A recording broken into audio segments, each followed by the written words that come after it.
Hi, so I am going to be discussing our executive business plan, and my group includes me, Emily Jauqes, Jared Gardiner, Mason McClatchey, and Mary Kincannon.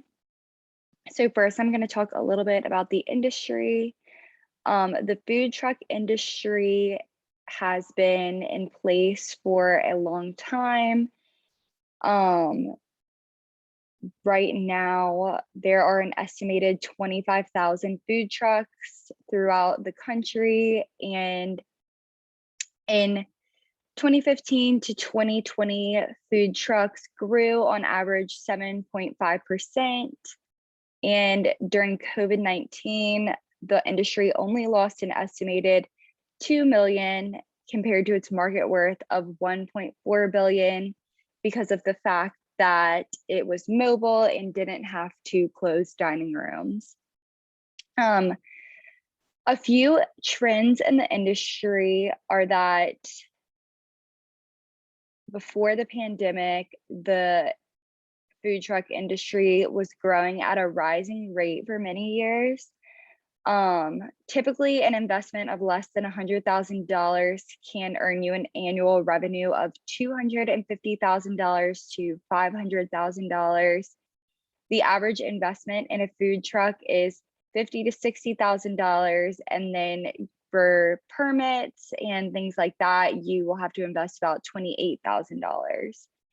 So there are no real standout products or elements that make a single food truck successful. It really has to do with the environment that a specific food truck is in. A few key success factors to food trucks is that they can be very unique and stand out, and that typically is what makes food trucks succeed, is that they have curb appeal that attracts customers. However, 60% of food trucks fail within the first 3 years of opening. So for our project, we are going to have to make sure that our concept is very unique and appealing to customers. So our concept and company is a pop-up food and beverage truck that can be stationed outside of popular events or venues to distract from long wait times. This will minimize the annoyance that customers face when experiencing long wait times and boost the business we would be partnering with by making sure customers are happy while waiting. Our products and services will consist of food and beverages, specifically appetizers and finger foods, as well as beverages, potentially alcoholic beverages, depending on the venue or event that we are parked at. And we will enter the market in Baton Rouge, but potentially grow to New Orleans, and hopefully, if successful in Baton Rouge and New Orleans, expand to the entire state of Louisiana. So after conducting our market analysis, we learned a few things about our potential market. Right now, since we're focusing on becoming successful in the East Baton Rouge Parish, we really just looked at East Baton Rouge demographics. We learned that as of April 2020, the population in East Baton Rouge Parish is 456,781 people. So 70.8% of these people are over the age of 18, and we will be targeting people who like to attend events and have disposable income to spend on food and beverages.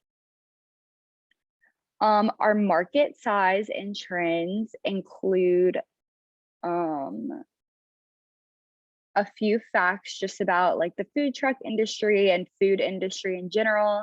So during 2020, over 110,000 restaurants nationwide closed as a result of the pandemic, because of regulations like dining room closures and staying home orders. A lot of people weren't able to go to restaurants, and this caused a lot of them to close their doors.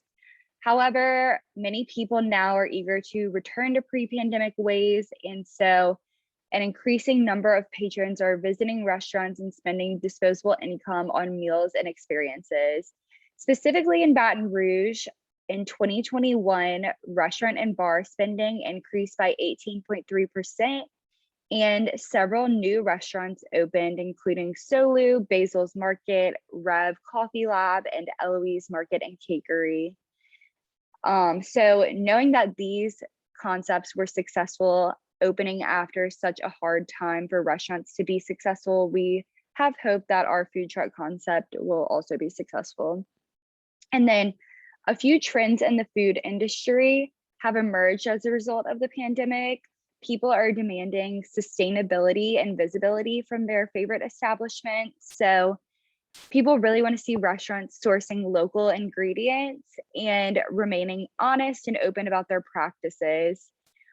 Also, with more people at home, they are experimenting with new recipes and really considering the quality of the food that they're consuming. More people have adopted clean eating and vegan diets, and many social media trends have emerged that encourage people to try new recipes. So when they're adopting these new practices into their daily life, they want to see these offerings. They want to see gluten-free, dairy-free, and vegan offerings at restaurants. And then during the pandemic, buyer behavior also changed a lot. A lot of people were using food apps to order groceries and meals and beverages. And we believe that that's not something that's going to go away. People, if they keep using them and like using them during the pandemic, will probably keep using them after. And there was also a resurgence in breakfast items because people were spending more time working from home. So items like pancake mix, eggs, oatmeal, breakfast meat skyrocketed just because people had more time to eat breakfast and experimented with it while they were at home.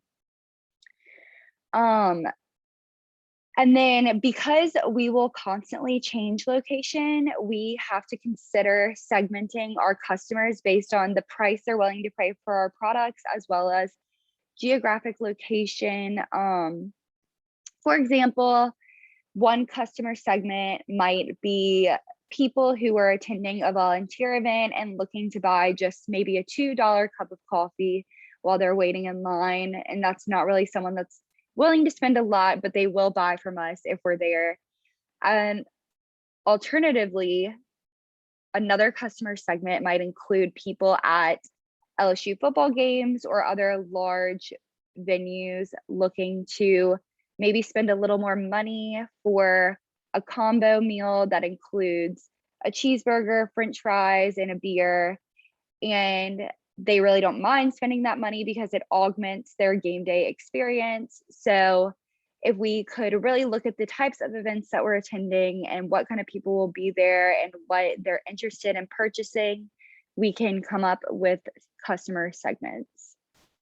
And then concerning our competition and what competitive edge we have, there are several food trucks in the Baton Rouge area, including Rock Paper Taco, Taco de Paco, Crawfish on the Go. And these places typically park downtown during peak lunch hours, and they offer very specialized menus. So our competitive edge is that we will be parked outside of venues where people are waiting, or large sports events, other events, and we will offer a specialized menu depending on the event and the type of people that are going to be there. Other food trucks do not have this concept, so I think it will be something that will attract many customers to our business. And then we listed our sources at the bottom.